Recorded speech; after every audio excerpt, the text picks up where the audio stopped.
बोलिए श्री कृष्ण भगवान की जय। श्री हनुमते नमः। श्री गुरुदेव महाराज की जय।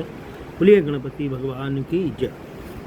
तो प्रिय भक्तजन, हम श्री कृष्ण जन्मोत्सव के व्रत उपवास पूजन प्रक्रिया विधि के दूसरे भाग में हम जानेंगे पूजन सामग्री और भगवान के पूजन व्रत उपवास की विधि।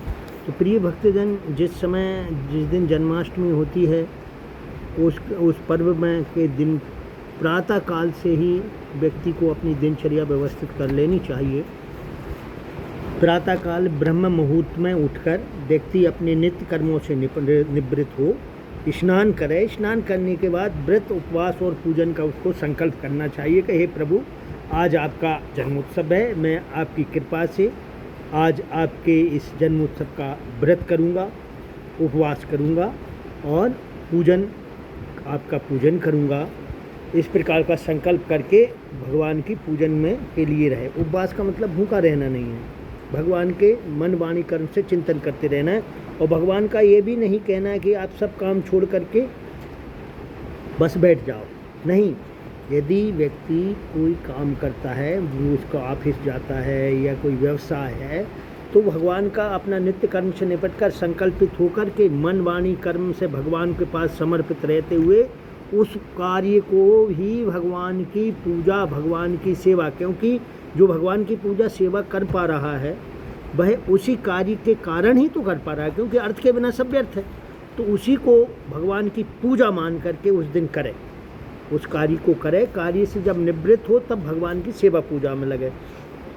यदि समय है तो भगवान के स्थान की, भगवान के दरबार की साफ सफाई, सजावट इत्यादि करे। और नहीं, जब फ्री होता है तब करे।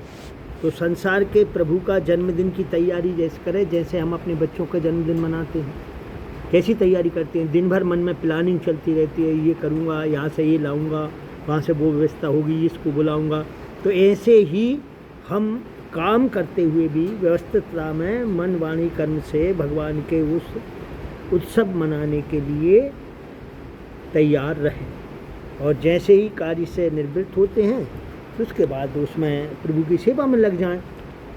तो उन पूजन की सामग्री एकत्रित करें। हल्दी, चंदन, रोली, कुमकुम, अष्टगंध, सिंदूर, गुलाल, इत्र, जनेऊ, गोल सुपारी, लौंग, इलायची, पान पत्ता, कपूर, ड्राई फ्रूट, फिर मेवे, फल, मिठाई, दूध, दही, मक्खन, मिश्री, घी, नाना प्रकार के पुष्प, फूल, फूलमालाएँ, दूर्वा, आम पत्ता, आम के बंधनवार, केला के पत्ते, विभिन्न प्रकार की सजावट की सामग्री और तुलसी दल और तुलसी मंजरी विशेष रूप से भगवान को प्रिय है वो एकत्रित करें। यदि कोई ऐसा दिन जिस दिन तुलसी नहीं तोड़ी जाती पड़ने वाला है तो उसका प्लान पहले से कर लें, अगले दिन तोड़कर एक अच्छे गीले कपड़े में पॉलीथीन में रख लें, जिससे वो व्यवस्थित और ताज़ी बनी रह सके। भगवान के लिए वस्त्र, हार, माला, मुकुट, आसन, हो सके तो झूला पालना यदि पहले से है तो फिर ज़रूरत नहीं है नया लाने की।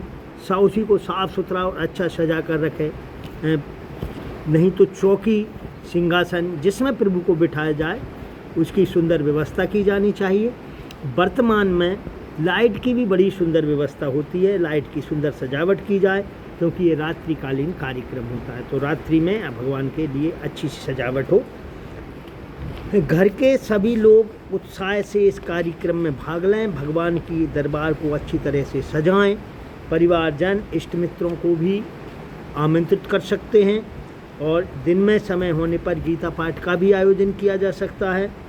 और फिर शाम को सभी एकत्रित होकर बैठ जाएं, साफ सामग्री यथास्थान रखें और आचमनी, पवित्रीकरण, आसन शुद्धि करके स्वस्ति वाचन और संकल्प कर लें जो आ सकता है। नहीं तो भगवान से प्रार्थना करें, भगवान के रूप का ध्यान करें। एक दीपक जला लें, एक आरती बना कर रख लें और बस जो भी रात्रि भर जो दीपक ऐसा बनाएं कि रात्रि भर जलता रहे। एक कलश की स्थापना कर लें, उसी में गौरी, गणेश, नवग्रह, षोडश मातृका आदि सब भगवानों का पूजन कर सकते हैं। यदि मंदिर में आपके पास गणेश जी की मूर्ति, भगदेवी जी की मूर्ति, सब मूर्तियां हैं तो उनका भी अलग विग्रह में पूजन कर सकते हैं। तत्पश्चात भगवान कृष्ण के बाल स्वरूप लड्डू गोपाल सालग्राम जी का पूजन करना है। तो सर्वप्रथम उनको ध्यान करें, अर्घपात आचमन करें, अर्घ के लिए जल दें, पैर धुलाएं, जय आचमन के कुल्ला के लिए मुँह धोने के लिए जल दें, आचमन करें और आसन के लिए पुष्प और दूर्वा दें। तो अर्घपाद आचमन हाथ पैर कुल्ला करा करके भगवान को बिठाएं, उनको आचमन के लिए पंचामृत प्रदान करें। आसन पर के लिए फूल और दूर्वा दे सकते हैं। तत्पश्चात उनको स्नान कराएं। स्नान के पश्चात उनको अभिषेक भी करा सकते हैं।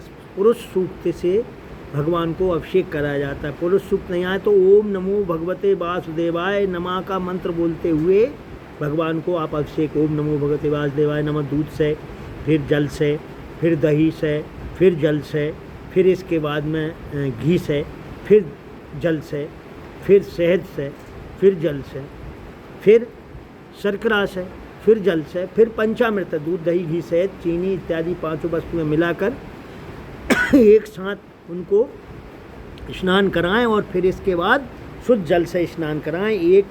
फिर इसके बाद इत्र से, गुलाब जल से, गंगा जल से, जो जल आपने एकत्रित कर लिए हैं उनको लें। इसके बाद एक साफ कपड़े से भगवान को पोंछें, जैसे हम टावल से पोंछते, पोंछ कर उनके लिए नए वस्त्र पहनाएं, हार माला मुकुट पहनाएं, बांसुरी उनके हाथ में दें, उनको चंदन रोली लगाएं, तिलक जो आभूषण उनके लिए लाए हैं उनको सब सजाएं। ऐसी भावना करें कि उनको हम काजल लगा रहे हैं, अंज रहे हैं, खौर भर रहे हैं, इस तरह से उनको सजाना, मन से भी सजाएं। फूल माला चढ़ाएं, तुलसी पत्र तुलसी मंजरी विशेष रूप से चढ़ाएं, उनको यज्ञोपवीत पहनाएं। यज्ञोपवीत के पश्चात उन्हें तैयार करके जो ऐसा भगवान को छवि निहारें, भगवान गोपाल जी बहुत सुंदर लग रहे हैं और उनको थोड़ा सा नज़र ना लगे ऐसा भावना करके थोड़ा सा काजल का चिन्ह भी बनाएं और फिर उन्हें आसन पर बिठाल दें। आसन पर बिठालकर उनको धूप दीप दिखाएं। हाथ धुलाने का कामना करें। हाथ धुलाकर विभिन्न पात्रों में जो आप भोग सामग्री लगा रहे हैं, मिठाई फल अर्पित करें नैवेद्य के लिए। और जो धनिया पंजरी बनाई है, धनिया पंजरी, माखन, मिश्री, दही इत्यादि पात्रों में रख के भगवान को अर्पित करें। धनिया पंजरी विशेष रूप से चढ़ाई जाती है। धनिया, साबुत धनिया ले लें तो उसको भून लें और मिक्सी से पाउडर बना लें, या पाउडर भी ले सकते हैं। उसको हल्की आंच में भूनें घी डालकर थोड़ा सा, और जब वो अच्छा भुन जाए तो उसमें थोड़ा सा नारियल पाउडर मिला लें, पिसी हुई चीनी मिला लें या मिश्री मिला लें, और इस प्रकार से ड्राई फ्रूट मिला लें और ये धनिया पंजरी तैयार भगवान का। इसके पश्चात भगवान को पान खिलाएं, ऋतुफल चढ़ाएं। ऋतुफल चढ़ाने के बाद नृत्य आरती करें, नृत्य गीत का कीर्तन भजन का आयोजन करें, उनकी कथाओं का वाचन करें और श्रवण करें। इस प्रकार रात्रि जागरण करें, सभी को प्रसाद वितरित करें। प्रातःकाल स्नान करने के पश्चात उत्तर पूजा करें, और यदि हवन करना चाहते हैं तो हवन भी कर सकते हैं। ये भगवान श्री कृष्ण के जन्माष्टमी के उपलक्ष्य में जो हवन किया जाता है भगवान का, उसमें आप लकड़ी, तुलसी की लकड़ी का भी प्रयोग कर सकते हैं। लकड़ी के छोटे छोटे टुकड़े बनाकर घी में डुबा कर ओम नमो भगवते वासुदेवाय श्री कृष्णाय क्लीम कृष्णाय नमः करके स्वाहा करके डाल सकते हैं। ये बड़ा श्रेष्ठ माना जाता है। गोपाल सहस्त्र नाम से भी हवन कर सकते हैं, विष्णु सहस्त्र नाम से भी हवन कर सकते हैं। अन्य देवताओं की जो आहुति देंगे वो जौ तिल मिश्रित हवन सामग्री से देना है। केवल भगवान श्री राम, भगवान श्री कृष्ण, भगवान नारायण, वासुदेव, इन्हीं देवों के लिए तुलसी का हवन विहित होता है। इस प्रकार आप अपने मन के वचन और कर्म से भगवान से जुड़ें, भगवान की प्रार्थना करें, भगवान की कृपा आपके लिए संपूर्ण प्राप्त हो और स्वयं भगवान बाल स्वरूप में आपको साक्षात एहसास कराएं, ऐसा महसूस करें। भगवान के उस प्राकृतिक स्तर पर अपने भक्ति भाव श्रद्धा को प्रबल करें और परिवार के जनों को संस्कारित करें। भगवान की कृपा आपकी और आपके परिवार पर हमेशा बनी रहे और इस प्रकार आप अपने सनातन धर्म को जुड़े रहें। यह आपकी जानकारी के लिए प्रयास किया गया है।